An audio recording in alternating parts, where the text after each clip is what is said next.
ఆసక్తి కలిగి మీరు పని చేయగలిగితే దేవుడు మీ జీవితాలను ఆశీర్వదిస్తాడు. దేవుని బిడ్డలారా, మహిమను పొందుకుంటారు, మీరు ఘనతను పొందుకుంటారు.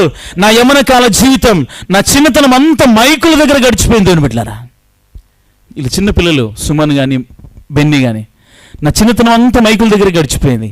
ఇప్పుడున్నట్టుగా లేదు. అప్పుడు క్యాసెట్లు ఉండేవి. మా చర్చికి నాకు కొద్ది దూరమే, ఎప్పుడు చర్చిలోనే ఉండేవాడిని. ఆసక్తితో ఆయన పని చేశాను కాబట్టి దేవుడు నా జీవితాన్ని ఆశీర్వదించాడు. 2 చేతులు పైకెత్తారా? మంగళవారం స్థలం చేంజ్ చేయబడిందిగా, పెట్రోల్ బంక్ దగ్గర ఉంది. ఎంతమందికి తెలుసు? ఆసక్తితో నువ్వు కష్టపడి వెళ్ళి ఆరాధనలో ఉండగలిగితే దేవుడు నేను ఆశీర్వదిస్తాడు. నీకు సమయం ఉండి వెళ్ళడానికి అవకాశం ఉండి వెళ్ళకపోతే నీకు శ్రమ వేదన నీకు కలుగుతుంది. సత్క్రియను ఓపికగా చేయండి. మంచి పనిని ఓపికగా చేయడానికి ప్రయత్నించండి. దేవుని బిడ్డలారా, సమయాన్ని సద్వినియోగం చేసుకోండి.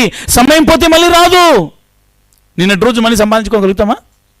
వెళ్ళిపోయింది, మళ్ళీ సంపాదించుకోలేదు. దేవుని బిడ్డలారా, నీ ఉద్యోగంలో కూడా నమ్మకంగా ఉంటే దేవుడు నిన్ను ఆశీర్వదిస్తాడు, అంచెలంచెలుగా దీవిస్తాడు, అనేకులకు దీవెనకరంగా మారుస్తాడు. దేవుని బిడ్డలారా, అనేకులకు ఆశీర్వాదకరంగా ప్రభు నిన్ను మారుస్తాడు. ప్రభు మనందరినీ ఆశీర్వదించడానికే పిలిచాడు. ఆయన పని చేస్తే మనం దీవించబడతాం. దేవుని బిడ్డలారా,